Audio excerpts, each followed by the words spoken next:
जय हिंद, मैं हूँ शकील आलम। आप देखना शुरू कर दिए हैं देश दर्शन। कहते हैं किसी खास चीज़ के बारे में अगर जानकारी लेनी है तो उसके माहिरीन से जानी जाती है। तो अगर आप बीएचएमसी कोर्स करना चाहते हैं और इसमें अपने करियर बनाना चाहते हैं, तो आइए इससे कोर्स से रिलेटेड जानकारी लेते हैं और इसमें एडमिशन से प्रोसेस क्या होता है उससे लेकर जानकारी लेते हैं।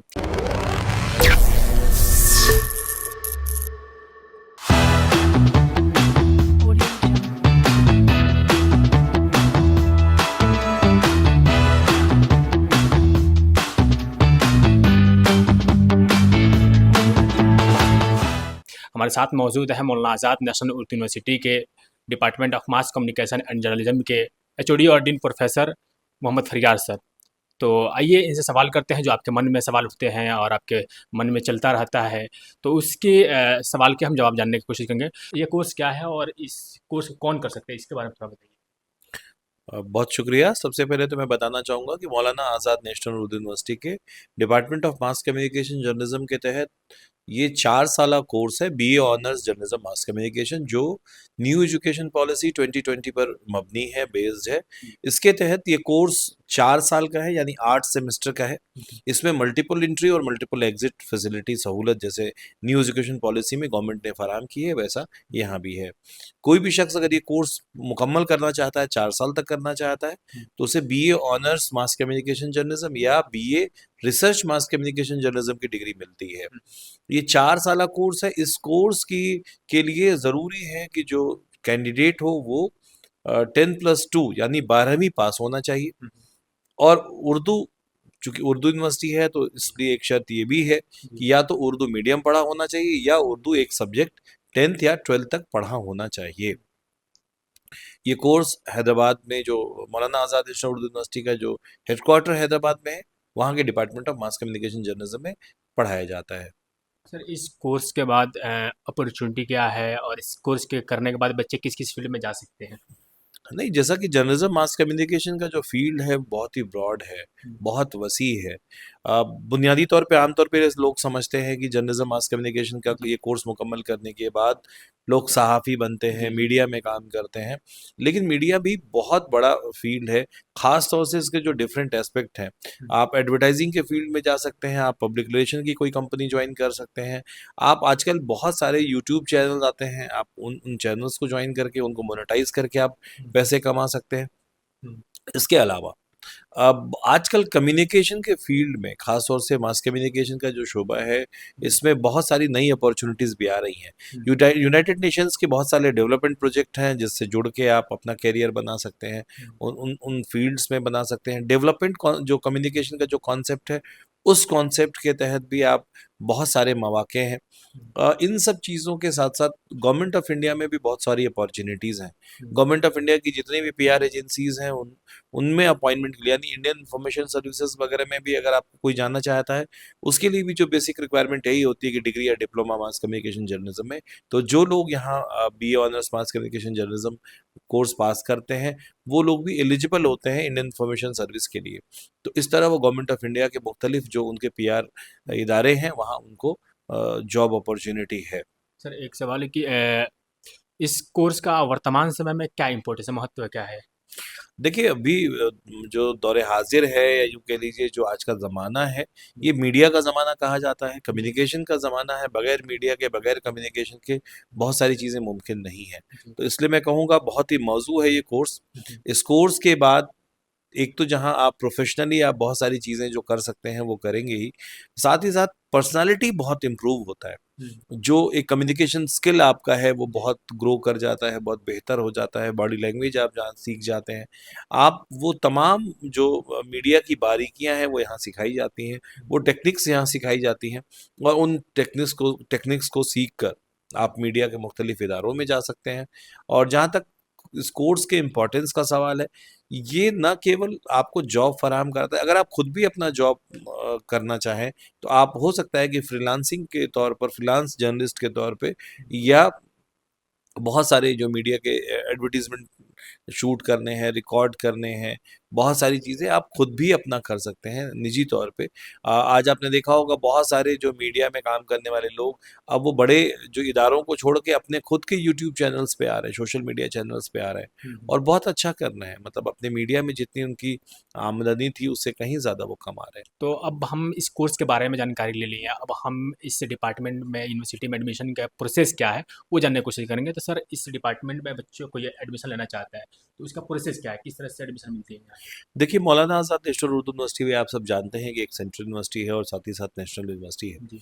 तो लिहाजा सेंट्रल यूनिवर्सिटीज़ में जो दाखिले के लिए जो सीयूईटी जी। कंबाइंड जो सेंट्रल यूनिवर्सिटी एंट्रेंस टेस्ट होता है, जी। उसके तहत मौलाना आज़ाद नेशनल उर्दू यूनिवर्सिटी के इस कोर्स में भी दाखिला मिलता है। हम्म। जो जिन कैंडिडेट्स वहाँ अप्लाई करते हैं उनके बाद जो वहाँ क्वालिफाई कर पाते हैं, उन लड़कों में से या उन बच्चों में से जो यहाँ जो बच्चों को कामयाब होते हैं उनको यहाँ दाखिला मिलता है। इसके लिए 12th मैंने जैसा पहले भी बताया कि 12th पास होना लाज़मी है। 12th पास होने के साथ-साथ यहाँ उर्दू मीडियम होने यूनिवर्सिटी है, इसलिए उर्दू का मैं 10वीं या 12वीं का कोर्स किया हुआ हूँ, एक सब्जेक्ट के तौर पे पढ़ा हो या उर्दू मीडियम पढ़ाई की हो। सर, यहाँ पे बच्चों के लिए सीट कितनी है और क्या क्या फैसिलिटीज़ प्रोवाइड की जाती है? देखिए, हमारे पास 30 सीटें हैं जी। और गवर्नमेंट ऑफ इंडिया की जो रिजर्वेशन पॉलिसी है हम उसको फॉलो करते हैं। तो इसके तहत हमारे पास schedule caste, schedule tribes, OBC, EWS, PWD इन सब के लिए रिजर्वेशन है। वो जो गवर्नमेंट ऑफ इंडिया नॉर्म्स है उसके तहत रिजर्व है। टोटल 30 सीटें होती हैं। 4 साला कोर्स है। लेकिन इस कोर्स की खास बात ये है कि कोई 1 साल पढ़ के भी छोड़ सकता है। अगर 1 साल किसी ने पढ़ाई मुकम्मल करके कोर्स छोड़ना चाहता है, तो उसे certificate course in mass communication journalism मिलेगा। 2 साल का कोर्स अगर पूरा उसने मुकम्मल किया है, तो उसे diploma in mass communication journalism की सनद मिलेगी। और 3 साल में भी अगर कोई छोड़ना चाहता है तो बीए मास कम्युनिकेशन जर्नलिज्म मिलेगा। 4 साल मुकम्मल करने पर बीए ऑनर्स या BA research mass communication journalism की डिग्री मिलती है। तो जो बच्चा रिसर्च कर लेगा तो उसका मतलब फ्यूचर में क्या कर सकता है, जैसे आगे की जो फैसिलिटी? बीए रिसर्च करके 4 साल में जाएगी, उनको डायरेक्ट अगर वो चाहें तो वो डायरेक्ट पीएचडी में एडमिशन ले सकते हैं, एमए अच्छा। में एडमिशन ले सकते हैं ओ। और रिसर्च के काम कर सकते हैं। आज के ज़माने में आपने देखा होगा कि जितनी भी मीडिया के इंस्टीट्यूट हैं, जितनी तंजीमें हैं, हम्म। सब जगह रिसर्च बेस्ड काम हो रहा है। हम्म। तो ऐसे स्टूडेंट वहाँ ज़्यादा अच्छा कर पाएँगे क्योंकि ये ट्रेंड होते हैं, जिन्होंने रिसर्च की पढ़ाई करी होती है। सर, थ्योरी के अलावा क्या क्या यहाँ पे मतलब कि एक्स्ट्रा एक्टिविटीज़ कराई जाती है?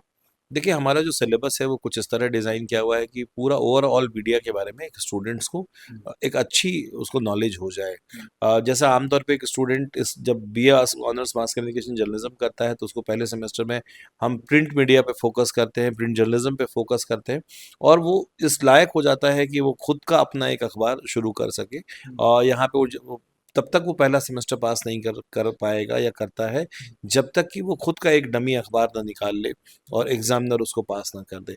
और उसमें उसको खुद को उसका कंटेंट उसको खुद को तैयार करना पड़ता है, उसकी एडिटिंग खुद करनी पड़ती है, उसका जो लेआउट डिज़ाइन है वो खुद करेगा। दूसरे सेमेस्टर में जब वो जाता है, जी।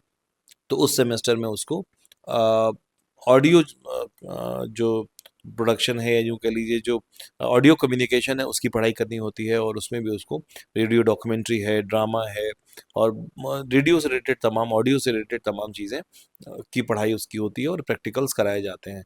जब तक उसकी अपनी ऑडियो डॉक्यूमेंट्री नहीं बनेगी, ऑडियो फिल्म नहीं बनेगी या ऑडियो प्रोग्राम्स वो नहीं बना लेता है, तब तक वो उसको उस सेकंड सेमेस्टर में वो पास नहीं हो सकता। आगे के सेमेस्टर में इसी तरह टेलीविज़न प्रोडक्शन, हम्म। फिर उसके बाद वीडियो प्रोडक्शन हम्म। और फ़िल्म प्रोडक्शन भी उसको सिखाया जाता है। इसके साथ-साथ उन बच्चों को एक हमारे पास एक्सक्लूसिव ग्राफ़िक एनिमेशन लैब है, अच्छा। जहाँ इन बच्चों को ग्राफ़िक्स और एनिमेशन की भी बुनियादी जानकारी हम्म। दी जाती है और इन सब चीज़ों को सीख के वो मल्टीमीडिया और तमाम चीज़ों में काम कर सकते हैं। सर, एक सवाल कि फीस कितनी है और यहाँ के पास आउट बच्चे किस किस फील्ड में अभी हैं? अगर आप फ़ीस की बात करें तो मुझे लगता है कि सेंट्रल गवर्नमेंट का होने के नाते बहुत ही किफ़ायती कोर्स है। हम्म। 4 साल के BA honours journalism mass communication की जो कुल टोटल फ़ीस है वो तकरीबन 25,000 रुपए है, जिसमें एडमिशन लेते वक्त अगर कोई स्टूडेंट को 3,300 रुपये आमतौर पे उसको फ़ीस दिया जाता है, उसको देना पड़ता है। और अगर कोई लड़कियां हैं, हम्म। गर्ल्स कैंडिडेट हैं, तो यूनिवर्सिटी का चूंकि मैंडेट वुमेन एम्पावरमेंट भी है, हम्म। तो इस नाते बच्चियों को जो पहले सेमेस्टर में जो ट्यूशन फीस होता है वो वेव ऑफ होता है। उनको सिर्फ और सिर्फ बॉयज़ के ₹300 के मुकाबले सिर्फ ₹1250 एडमिशन के लिए देने होते हैं। और दूसरे सेमेस्टर से फिर ₹3100 उनको होते हैं।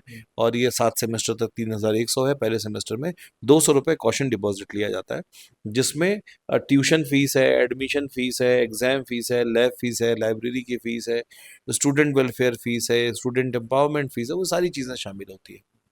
सर यहाँ से पास आउट बच्चे कहाँ कहाँ पे मतलब काम कर रहे हैं अभी? हाँ, मानूँ कि मास कम्युनिकेशन जर्नलिज्म डिपार्टमेंट से पास आउट बच्चे, मैं अल्हम्दुलिल्लाह ये बात कह सकता हूँ कि हिंदुस्तान के मुख्तलिफ गोशो खित्ते में काम कर रहे हैं, बल्कि कुछ लोग बैरूनी मुल्कों में भी काम कर रहे हैं। ख़ास तौर से अगर एकेडमिक्स की मैं बात करूँ तो आप जामिया हमदर्द में जो लोग काम कर रहे हैं मास कम्युनिकेशन के फैकल्टी हैं, कलकत्ता के कई सारे कॉलेजेस में पढ़ा रहे हैं। वहीं लखनऊ की कई यूनिवर्सिटीज़ में भी हमारे पास आउट स्टूडेंट हैं जो काम कर रहे हैं, पढ़ा रहे हैं बहैसियत टीचर। उसके अलावा मीडिया फील्ड में आप दिल्ली, लखनऊ, पटना, हैदराबाद और जितने ये बड़े शहर हैं, इन सब जगहों पे कहीं न कहीं मानूँ के स्टूडेंट्स काम कर रहे हैं या पढ़ा रहे हैं। सर बच्चे जब एडमिशन लेते हैं तो ये भी सोचते हैं कि उनको मतलब कुछ और चीज़ में फील्ड में जाना होता है या फिर कुछ और करना भी होता है। तो यहाँ पे इस यूनिवर्सिटी में पढ़ाई के अलावा भी क्या-क्या एक्स्ट्रा करिकुलम कराई जाती है? देखिए, पहली बात तो ये है कि हम बहुत प्रैक्टिकल बेस्ड कोर्स है ये। डिपार्टमेंट में जो थ्योरी पढ़ाई जाती है, उसके साथ-साथ प्रैक्टिकल भी उतना ही इम्पोर्टेंट तरीके से फ़ोकस किया जाता है। हर स्टूडेंट के लिए लाज़मी है कि वो इंटर्नशिप करे और इंटर्नशिप के बाद ही उसे डिग्री मिलती है। इंटर्नशिप के दौरान हम वो किसी न किसी मीडिया ऑर्गेनाइज़ेशन में जाता है, 1 महीने का की समर इंटर्नशिप करता है वो, और वहाँ मीडिया की वो तमाम बारीकियाँ सीखता है। इसके अलावा यूनिवर्सिटी में बहुत सारी सहूलतें हैं, जो मेन कोर्स के अलावा है। यहाँ पर एनसीसी सिखाई जाती है, एनएसएस की यूनिट है, यहाँ पर कल्चरल सेंटर है, यहाँ ड्रामा क्लब है, फिल्म क्लब है। बहुत सारे जो अलग-अलग फील्ड हैं जिनके लिए क्लब्स बने हुए हैं, और स्टूडेंट्स उसमें जाते हैं और अपनी जो छुपी हुई जो उनकी सलाहियतें हैं उसका मुज़ाहरा करते हैं, जो उनकी पर्सनैलिटी को कहीं न कहीं ग्रो करती है और बेहतर बनाती है। सर एक सवाल कि ये उर्दू में पढ़ाई जाती है यहाँ पे तो बच्चों के मन में ये होता है कि ये क्या बच्चे उर्दू में पढ़कर उर्दू में ही जाएँगे या फिर किसी और फील्ड में जा सकते हैं? या फिर गए हुए बच्चे? नहीं, अच्छा सवाल आपने किया। देखिए, बेसिकली यूनिवर्सिटी हमारी उर्दू यूनिवर्सिटी है। तो इसमें कोई दो राय नहीं है कि हम उन बच्चों को दाखिला देते हैं जो उर्दू पढ़ के आए होते हैं। हुँ, हुँ। लेकिन इसका मतलब ये नहीं है कि हम अपने बच्चों को सिर्फ़ उर्दू मीडिया के लिए तैयार करते हैं। जी। हमारे बच्चे उर्दू मीडिया के साथ-साथ, चूँकि हम उर्दू में तो पढ़ाते हैं, लेकिन उसके साथ-साथ हम इक्वली इंग्लिश पे भी फ़ोकस करते हैं। तो जो बच्चे हमारे यहाँ से पास आउट होते हैं, वो उर्दू के साथ-साथ इक्वली इंग्लिश में भी कम्युनिकेट कर सकते हैं, इंग्लिश में भी अच्छी महारत रखते हैं।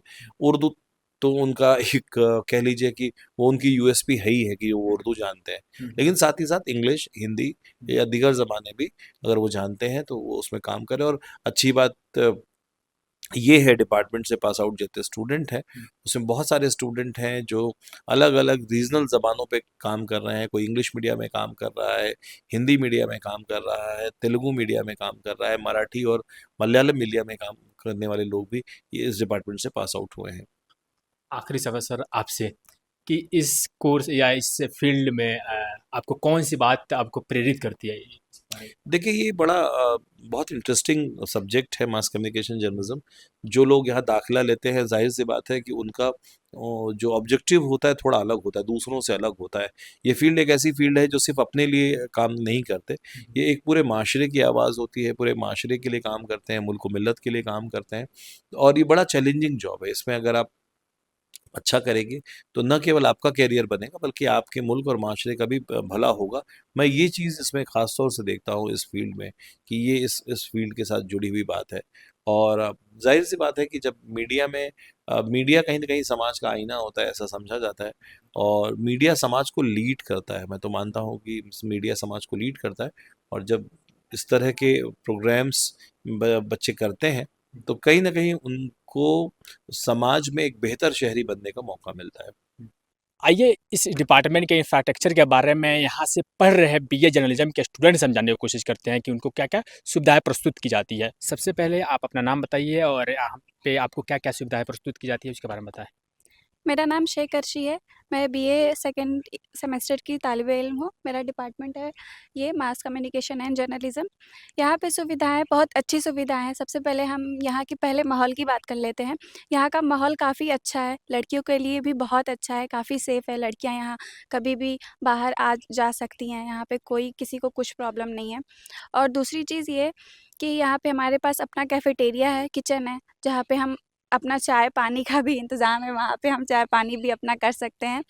और तीसरी चीज़ ये कि यहाँ के जो सीनियर्स हैं, यानी हमारे सीनियर्स, वो काफ़ी फ्रैंक है, बहुत अच्छे हैं। हमें हमें कभी भी कोई भी प्रॉब्लम होती है, कोई भी इश्यूज़ होते हैं, तो वो हमारी हेल्प करने के लिए हमेशा रेडी हैं। और यहाँ पे एक सबसे अच्छी ये चीज़ भी है कि मैं फर्स्ट ईयर की स्टूडेंट हूँ। मैं खुद बहुत हेज़िटेट करती हूँ, मेरी फ्रेंड्स भी हैं, वो हेज़िटेट करती हैं सबके सामने प्रेज़ेंटेशन देने में, बोलने में। तो यहाँ पे इसके लिए ये हेज़िटेशन दूर करने के लिए भी यहाँ पे वीकली प्रेजेंटेशन होता है फ्राइडे के दिन। और लाइब्रेरी, यहाँ का जो लाइब्रेरी है, हमें अलग से अपना अलग डिपार्टमेंट का लाइब्रेरी है, हम वहाँ पे जाके कभी भी स्टडी कर सकते हैं। मेरा नाम शाह ज़हरी है और मैं इसी डिपार्टमेंट यानी जर्नलिज्म एंड मास कम्युनिकेशन का स्टूडेंट हूँ और मेरा एडमिशन यहाँ पे 2024 में हुआ था। आप इंफ्रास्ट्रक्चर और सुविधाओं की बात कर रहे हैं तो मैं आपको बताना चाहता हूँ कि यहाँ पे हमें बहुत सारी सुविधाएं मिलती है। सबसे पहले हम बात करते हैं फैकल्टी मेंबर्स की। यहाँ के जो हमारे फैकल्टी मेंबर्स है वो बहुत सपोर्टिव है, यानी कि इतने सपोर्टिव है कि अगर हम चाहे या यहाँ के स्टूडेंट्स जो भी है वो अगर कोई भी हेल्प चाहते हैं तो किसी भी टाइम वो उनसे हेल्प ले सकते हैं। और वो ऐसे है कि मतलब अगर वो डिपार्टमेंट पे अवेलेबल नहीं है तो आप उनको कॉल करके या मैसेज करके कुछ भी पूछ सकते हैं और वो बता भी देते हैं। और दूसरी सबसे बड़ी सुविधाओं की बात करें तो डिपार्टमेंट के पास अपना स्टूडियो है, ग्राफिक्स लैब है और डिपार्टमेंट के पास खुद का कैमरा है। अगर किसी बच्चे का इंटरेस्ट है कि वो वीडियोग्राफी करना चाहता है या फोटोग्राफी करना चाहता है तो वो डिपार्टमेंट से किसी भी टाइम कैमरा लेके इस्तेमाल कर सकता है उसको और उन चीज़ों को सीख सकता है। और इसी तरह अगर किसी को वीडियो एडिटिंग करना है या फिर बोलते हैं डिज़ाइनिंग करना है तो वो जाके ग्राफिक्स लैब में कंप्यूटर जो पड़े हुए है, पीसी है हमारे पास और एडवांस लेवल के मतलब एप्पल का मैक लगा हुआ है, उनको जाके आप इस्तेमाल कर सकते हैं और आप सीख सकते हैं। तो देखते रहिए देश दर्शन, फिर मिलते हैं अगले वीडियो में, तब तक के लिए जय हिंद।